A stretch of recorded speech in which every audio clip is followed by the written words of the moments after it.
Greetings. Today on the bench, we welcome Todd Furneaux, who is spearheading the building of the world's largest sauna.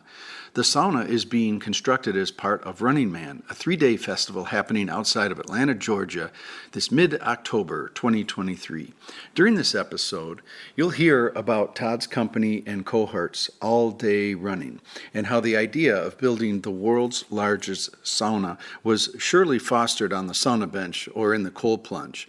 As with endorphins running and community spiriting, this is the environment for sauna talk and crazy out there thinking. The facility is going to be constructed at where the Atlanta steeplechase happens. It's a grass track.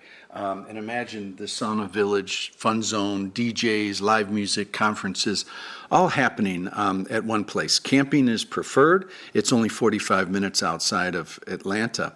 The sauna, though, let's talk about that. It can hold 250 to 300 people at one time. And the mechanics of the world's largest sauna is specifically designed by Todd's right brain thinking. 3,000 square feet in modular squares using 4x4 framing material. The sidewalls, sauna tent material, 3-ply Oxford, 9 feet tall, 20 foot wide sections. The flooring, cedar flooring. And the roof, greenhouse-style sauna, inspired from Northup in Minneapolis, this clear polycarbonate roofing. It's the same material that helps greenhouses, and it's rated to over 550 Fahrenheit. So the material lets the light in, and there's a greenhouse effect with clear polycarbonate as roofing. So on a sunny Atlanta day, it's about 120 Fahrenheit before even lighting the stove. And the stoves, well, there's 13 large Kuma stoves. That's an oven for every 200 square feet.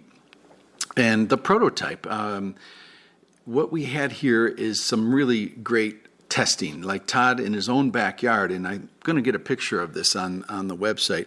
He built a 20 by 10, that's 200 square foot prototype, and really tested about the temperature of things and how to really actualize the holy trinity of good sauna: heat, steam, and ventilation in a scalable model. So the final dimensions of the world's largest sauna, okay, well, we're looking at something with 45 feet wide and 65 feet long, with an extra 200 to 400 square feet of entry and exit. And Nomad Sauna, big shout out to them, a fellow Minnesota cohorts of sauna, have been brought in to help build the entry and the exit system, which is going to be barrel sauna, a nod to the barrel entry and exit kind of vibe. And then they're going to be they're building a lot of elements to it, including the floor system and benches. So yeah, man. So we talk about sauna and running, exercising your immune system, and how they go hand in hand, and a lot of cool other elements. So this is a running tribe, right? Like Running Man, and the convergence of contrast therapy as it relates to exercise and running. And I'm super happy to bring you Todd Furneaux to Sauna Talk.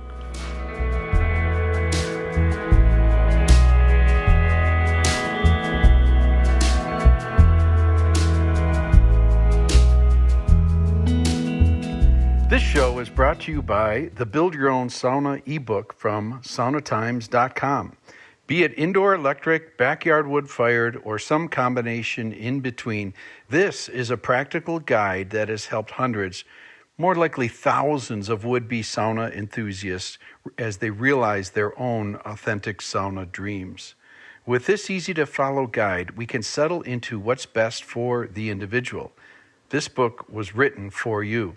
As many of us know, the sauna building journey is often as rewarding as the destination. And as you talk with others, you'll find that this is the guide that can cut through a lot of the pedantic chatter and help you, just like with good heat, get right to the bones of sauna goodness. Interested? Please go to saunatimes.com and click the page at the top called ebook for more information. As bonus, for the month of August 2023, 50% of all book sales are being donated to Sauna Aid. Now, on to the show.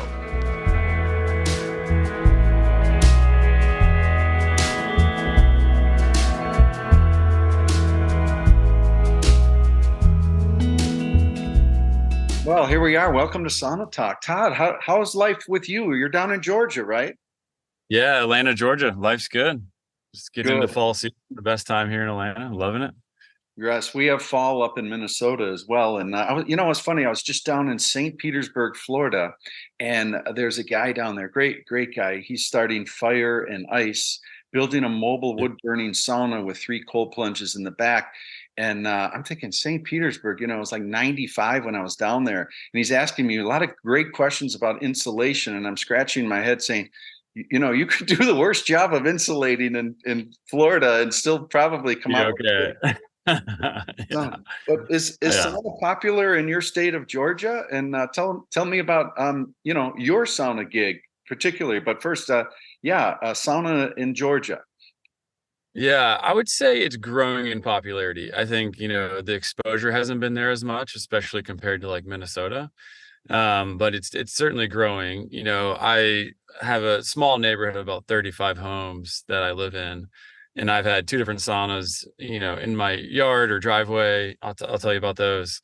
And, quite a few of my neighbors have gotten into sauna and cold since then.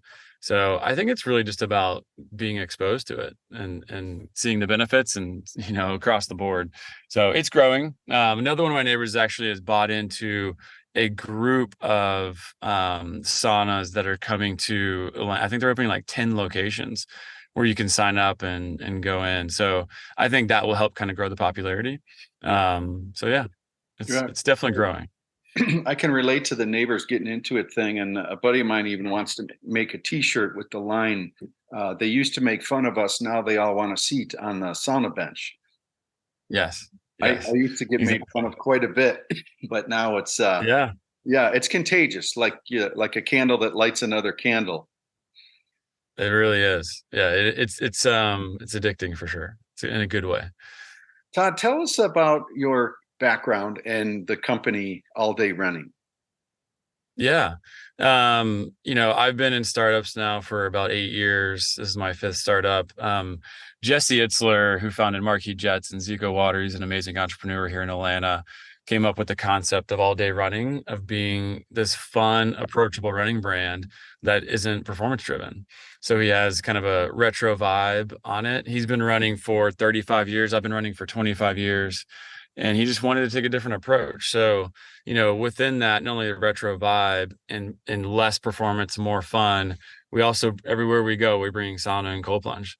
So it just becomes kind of part of our lifestyle and something different that we're doing within the lifestyle of running. There's 50 million people in America that say that they run, that claim to be a quote unquote runner. And that's amazing. Only 30% of those people actually participate in the sport. So whether it be a 5K or 50K, whatever it is, it leaves a lot of folks that aren't really like engaged in participating. So we're trying to draw back in a larger crowd that looks and doesn't see, hey, do I need to qualify for Boston or run faster? Nobody's talking about pace. Just how do we make it more fun and engaging? And that's the beauty of sauna, right? I mean, most of the time people aren't saying what's the temperature that you're in and how many minutes did you stay. It's not performance driven. And we always say there's no heroes in the sauna. If you feel lightheaded, get out. Like there's no heroes. And I think it just kind of fits with our company culture and what Jesse has set up. It's pretty brilliant. Fantastic. Tell us a little bit more about Jesse and how you got connected with who is Jesse and how did you guys team up? Yeah. He he's from New York. He moved down here after he married Sarah, and they have 4 children here in Atlanta, not too far from where I live with my 4 kids. And yeah, I mean, he's an amazing entrepreneur. I think he's sold 5 different businesses. Marquis Jets, he sold to Warren Buffett. Zico Water, he sold to Coca-Cola, and a few others, like really cool stories. He was actually like a rapper earlier in his career in New York. Just an amazing life that he's led and continues to lead. And we got connected through an event called 29029. Jesse started with a buddy of mine, Mark Hoodlick, and basically you climb up a mountain and then you take a gondola down, you climb up and you Everest. So you end up hiking 29,029 feet. And I did it the first year in Vermont and met Jesse. We stayed connected. When he started this brand, he was looking for, some partners in crime, and I came in to help. I'm a product guy kind of by heart, and love designing and creating products. So I'm leading the way here. Fantastic. And do you guys interact more with your running shoes on or on the sauna bench or combinations thereof? Way more in a sauna bench than in running shoes. Yeah. Like I'd say 90% in a sauna and then 10% in an office and sometimes on a run.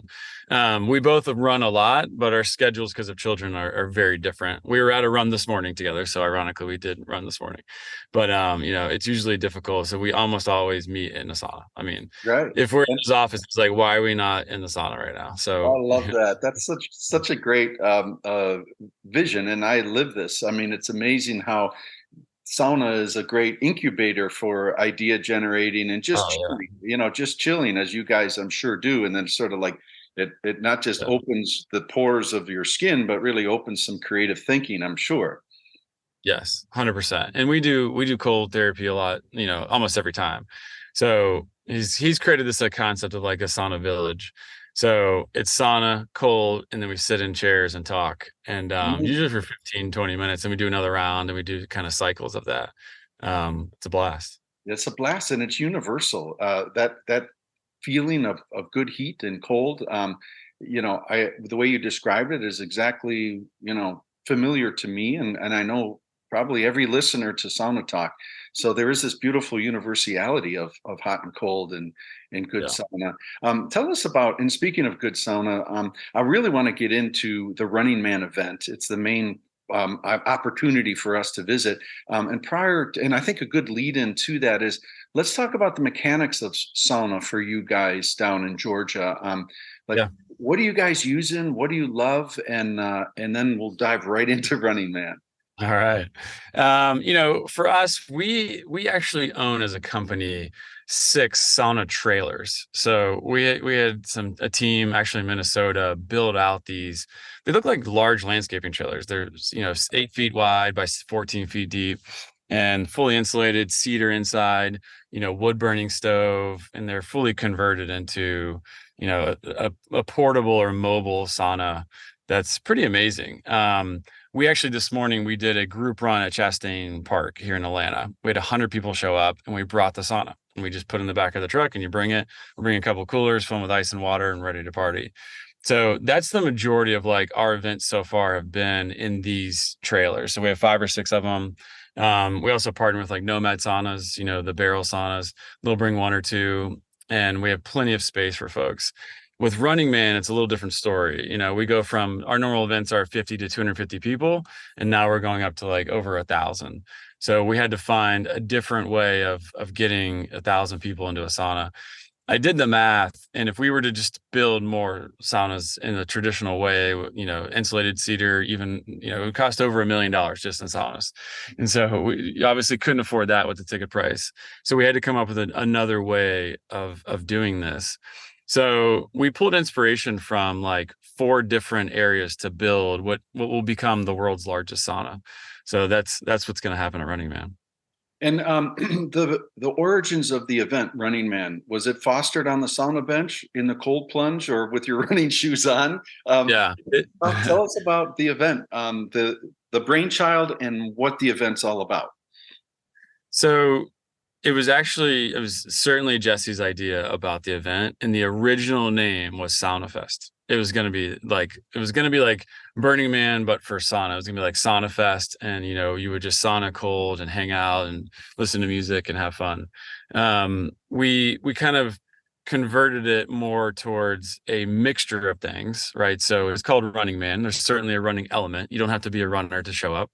There's a large portion of the event that is the sauna. And we'll talk about the activities that are going on in Sauna Village. It will be absolutely insane.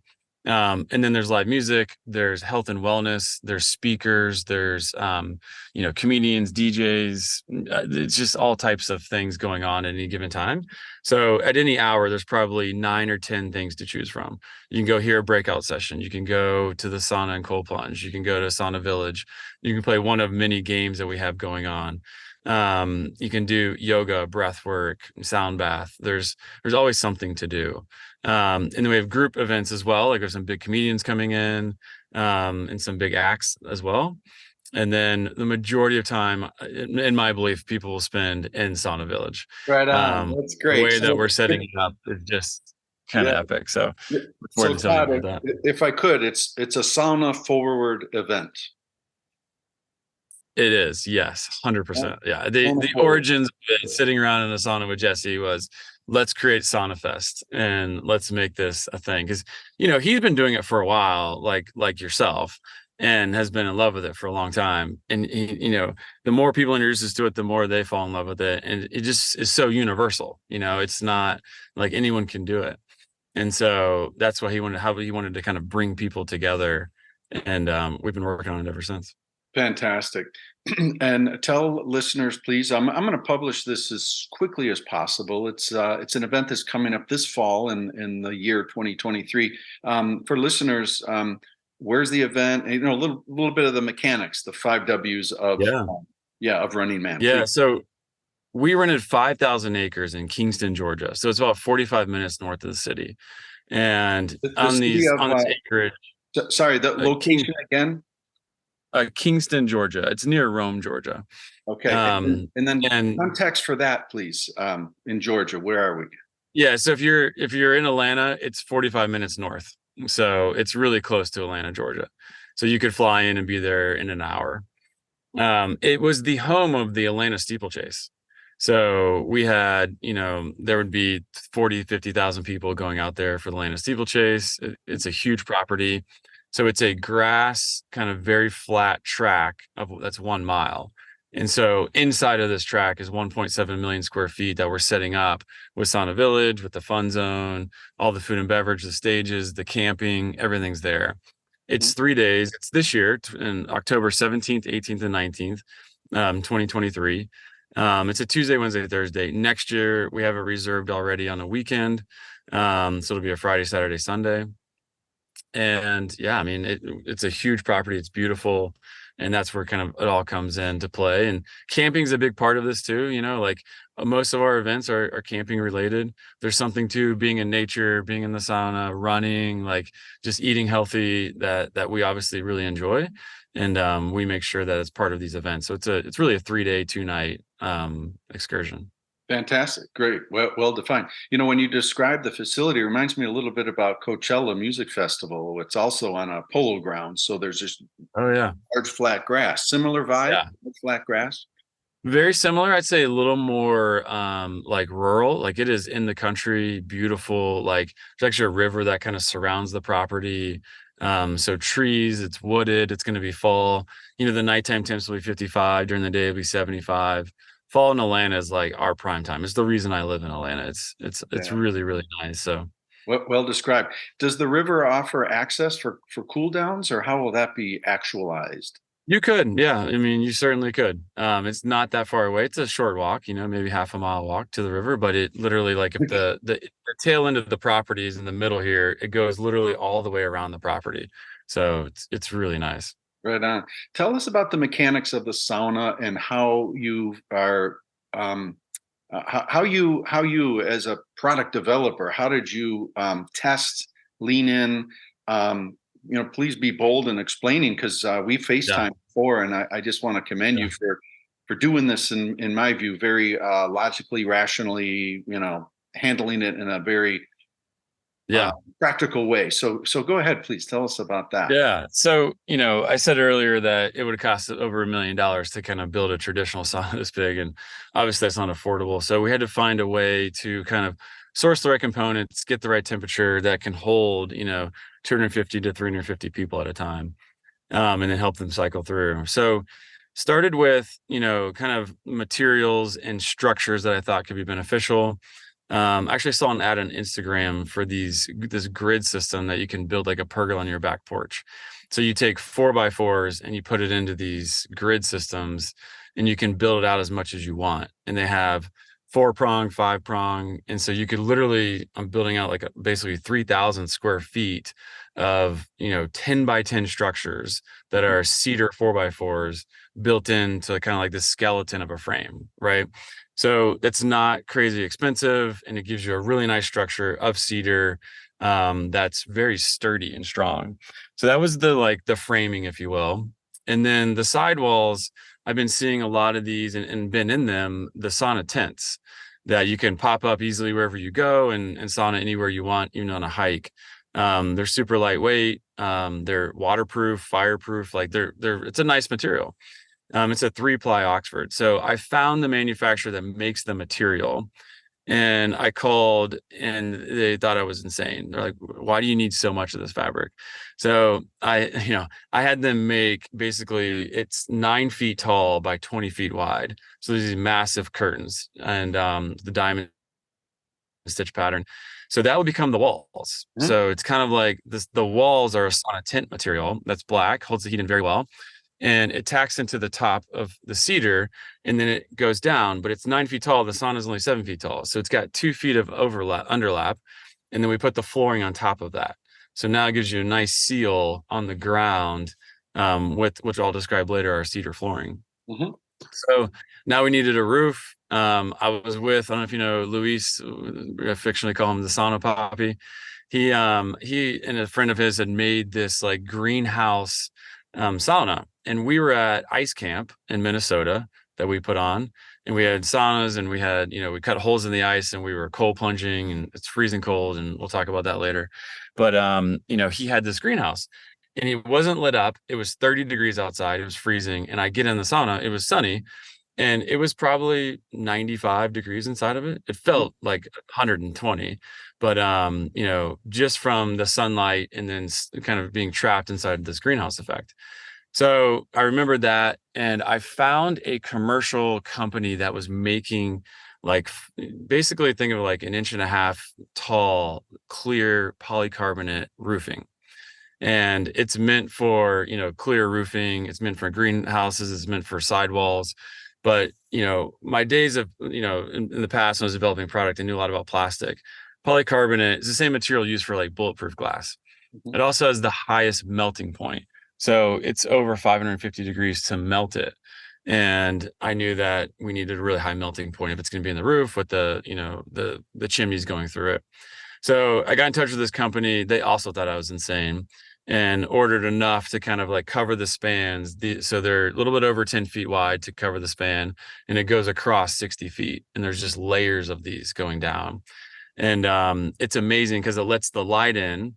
And on a sunny day, I get in with this tents up. It's 120 degrees before I light the sauna, Mhm. Mhm. before I light the stove.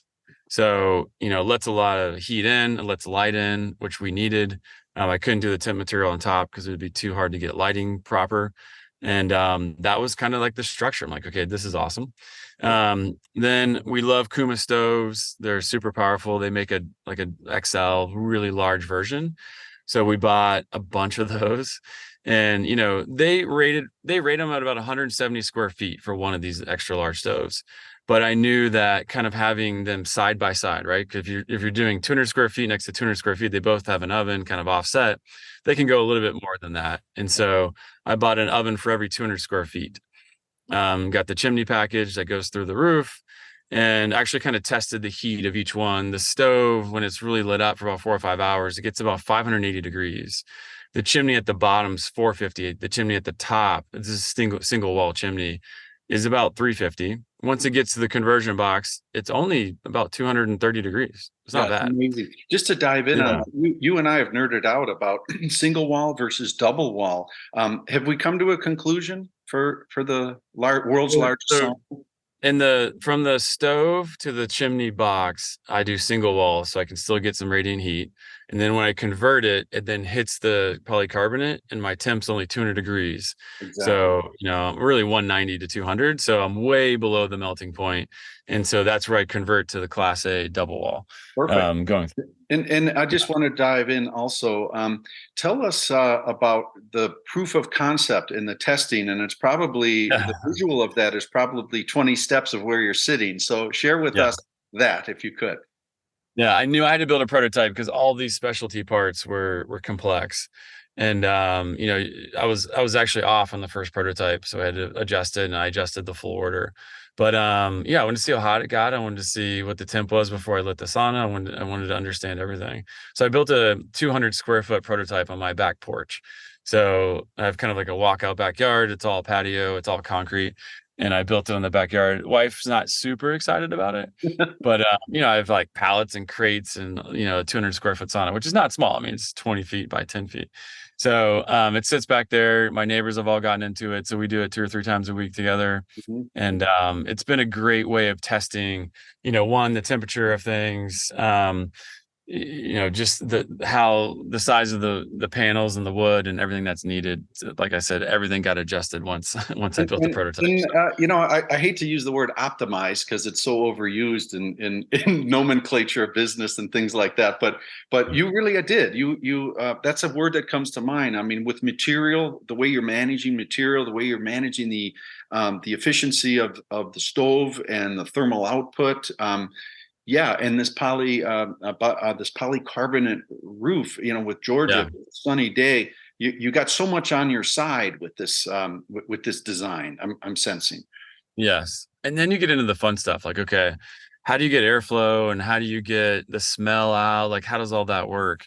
So what we're doing is we're making this flooring that's 2 feet wide by 10 feet, right? So everything's kind of these 10-foot grids and Yeah. they interlock. Mhm. Nomad Sauna is helping me build this flooring. Great guys, Phil and CT. Right So on. they're Shout out to Nomad building, Sauna. And by the way, right. this is all this. I'm on the Minnesota Sauna advisory group. No, it does not exist. But Yeah. you mentioned two Minnesota companies here with that, and just well, actually three in passing. And I want to acknowledge them because I waved the Minnesota Sauna flag, of course, being a 30-year Minnesotan myself. So just catching everybody up. We have Phil and the team from Nomad Sauna doing a lot of the build. You can share a little bit more about that. And then a nod to Darren at Northup. He is the founder of this, let's call it the greenhouse sauna that you experienced that was an inspiration for the roofing of that. And then Lampa Manufacturing, Tower, Minnesota, maker of the kick-ass Kuma stove. So right there, we're checking 3 Minnesota boxes. So good on you, Todd.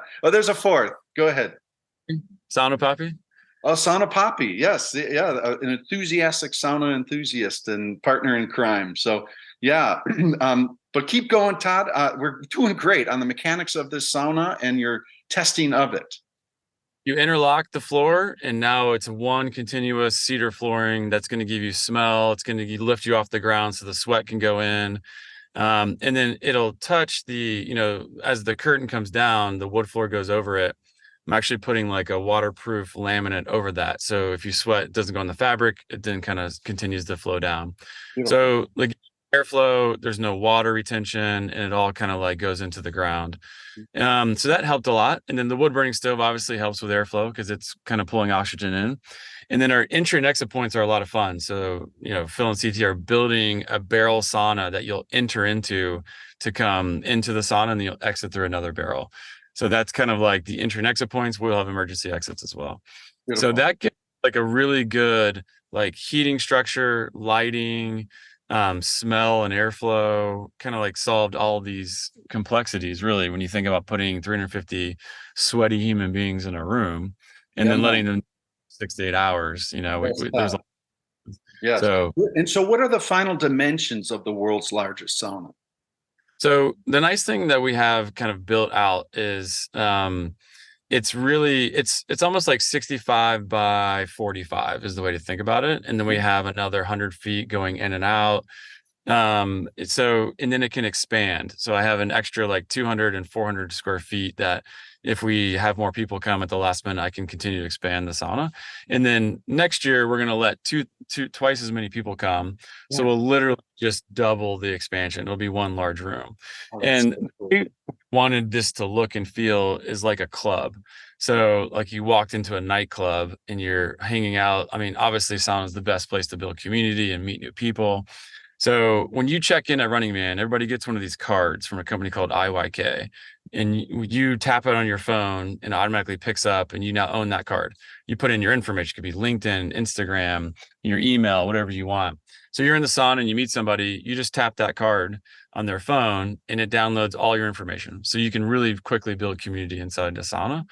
And we're setting it up like not only just benches, like normal cedar benches, but we're also setting up like lounge chairs and hangout, kind of like if you got bottle service in a VIP area, you can really like hang out. And then the thing I haven't mentioned yet, I think the best part of this is that one of the walls, we're removing the outside of the sauna tent material. We're putting a glass, 10-foot by 7-foot piece of glass. And on the other side will be a DJ. So the entire time we have like scheduled programming with it, like 4 or 5 like amazing DJs. So you'll have like the disco hour and the 90s rap hour and the country hour, and we'll have hot yoga. We'll have the silent meditation hour. There'll be all types of programming that you can go experience inside of a sauna that you've never have, but it'll be a party. So, it's the world's largest sauna, but because of the DJ, we call it the world's hottest party. And that's really kind of the really fun part for us, is that it's a great place to meet people and hang out, but then also there's a ton of programming to have. So well described. Thanks, Todd. So again, let's summarize for listeners. The event is taking place October 17th, 18th, and 19th.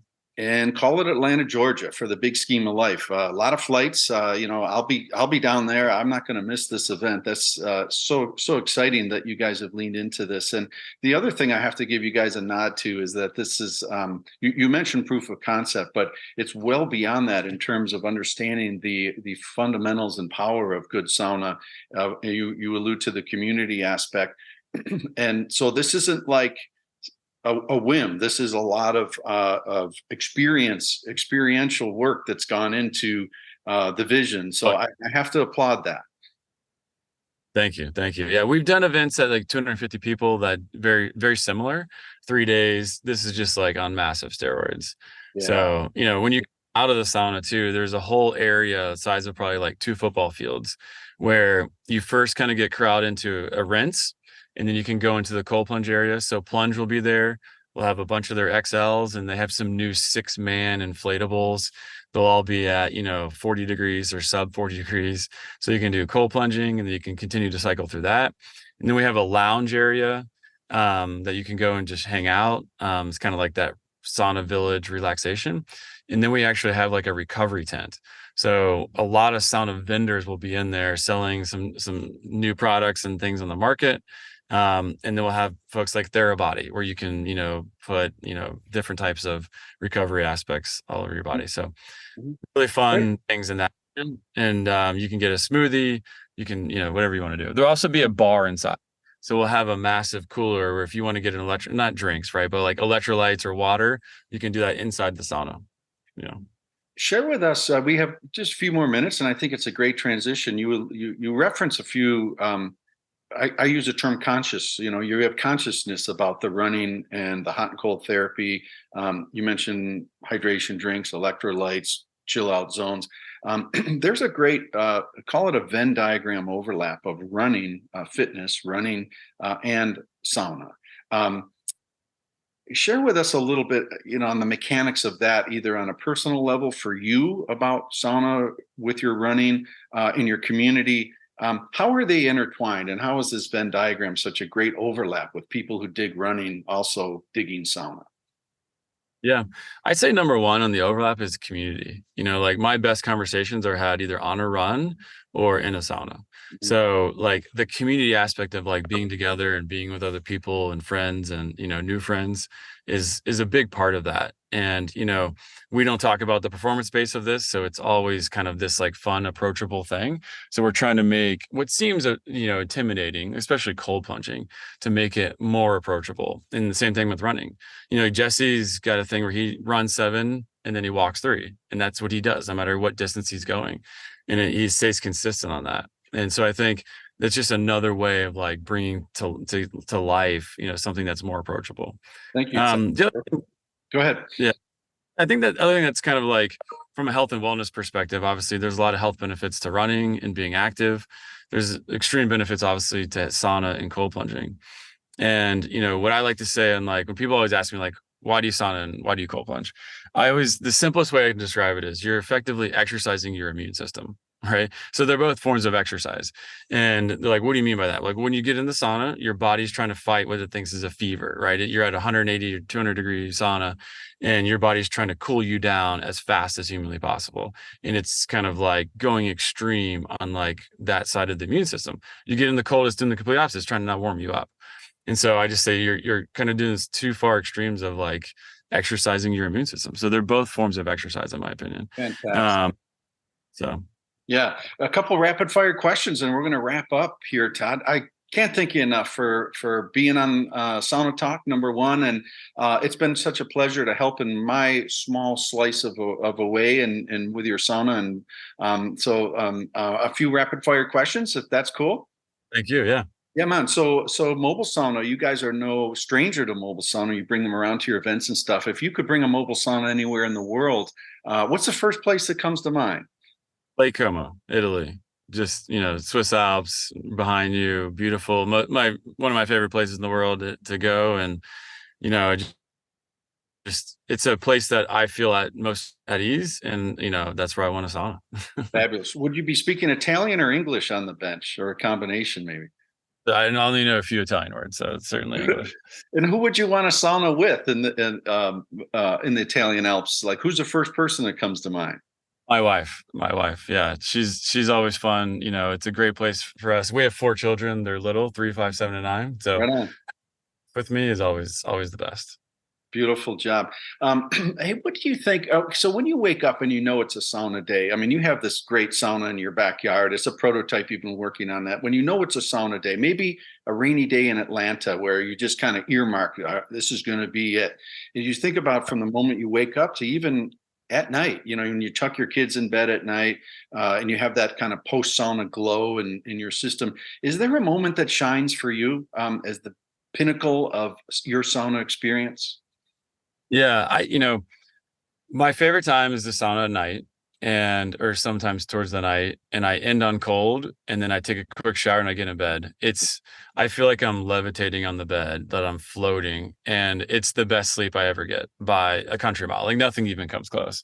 So like that experience of like being in bed after one feels amazing, and then the sleep is even better. So that's probably one. And I love starting the fire. Like just there's something to like starting the fire, getting it going. And then that first sweat, like those are moments that stand out. Absolutely. So well said. Thank you for that answer, Todd. I can relate on all three of those levels. I do love that starting of the fire. And I also love that entering round one. I feel like that's such a treat. And we talk about the egalitarian, how good heat is egalitarian. And I know that feeling that you have in your backyard. It's kind of a special thing to have that oneness of good heat, isn't it? It is. Yeah. Well said. I like that. Final question for you. What do you think is now you're into wood burning sauna? You're no stranger to sauna. You've been doing this for several years and bringing it forward. And in North America, what do you think is most misunderstood about sauna? Like if you could broadcast that like out there, what comes to mind on that question for you? I mean, I hit on it a little earlier. Maybe I got ahead of myself. I think people are still confused on the health benefits, and how extreme they are. I think there's some folks like obviously like Peter Attia that are being very vocal now of like how beneficial sauna is to health and longevity. I think that's becoming more understood these days, but it's probably the most misunderstood thing currently. They think it's just something like their gym might have had it. It was 140 degrees. They would walk in for 5 minutes and then go do a workout. They didn't understand like how long to be in there and how to kind of think about sessions and hot and cold therapy.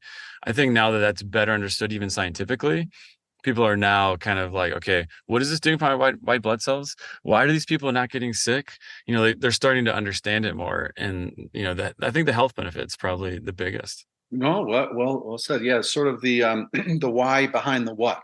Like we know what, but now why and maybe even how. I mean, we're getting kind of a lot of the 5 W's involved in that. But yeah, I mean, and that's something that's sort of like, as you and we know this as sauna takers, like we 3-4 times a week. But yeah, it is quite exciting to kind of peel the onion back and understand some of the mechanics of the why, right?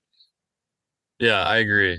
The other thing too, and this is more on the cold side, but if I go for a run and then I sauna in a cold, like there's a lot of like literature out there that says, hey, you shouldn't cold plunge within 6 hours of a run. And I can respect that, but I don't know the temperature at which they were looking at that. Because if I go for a run, I want to get in like a 55-degree cold plunge. That may not be considered super cold, Right. but it is or like it's in Georgia, it's 95 degrees and I'm hot. So it's a way of like quickly cooling my body down and then Right allowing on. me to normal. So I think, you know, you had to look at everything in context and relative, you know, like, yeah, if I got in a 35-degree ice plunge, it will change the mechanics of what's going on in recovery of my muscles. But 55 just feels good, you know? Feels good. I think, Hey, man, that's right, Todd. You know, if it feels good, do it. I mean, that's what I've been doing for 30 years. And yeah, it's you listen to your body, right? And you got this, you develop this sort of intuitiveness about this extreme temperature thing that you know, you roll with, right? Like a buddy of mine says there's no need for a sauna timer. Like sauna timers are worthless. And I kind of prescribe to that. I like putting the stopwatch away and the rules away, and just, you know, if it feels good, you roll with it. I'm the same way. I stopped running with the watch about 2 years ago. I Mhm. just run and I run the pace that feels good. And I kind of do the same thing in the sauna. I don't measure the cold. I just get in the cold and I get out when I want to get out. Right on, man. So it's great. Todd Furneaux, I can't thank you enough. I'm just super excited about your dedication to sauna and with the event Running Man. It sounds like a blast. I can't wait to come down. I want to come down. I think I made a commitment to come down a little earlier and help set up, you know, Uh, some of the mechanics of the world's largest sauna. So I'm going to work on my flights, and I hope those listening to Sauna Talk after this episode, go to their web browser and punch in flights and see about coming down to Atlanta for Running Man. I mean, what a cool thing, and experience the world's largest sauna. Well, Glenn, you've been super helpful. Thank you so much for, you know, your help on the world's largest sauna, and look forward to seeing you soon. And we're going to have a blast. Right That's on, for sure. brother. Thanks for taking us out, and thanks for being a part of Sauna Talk, Todd. All right. Have a great day. Cheers, man.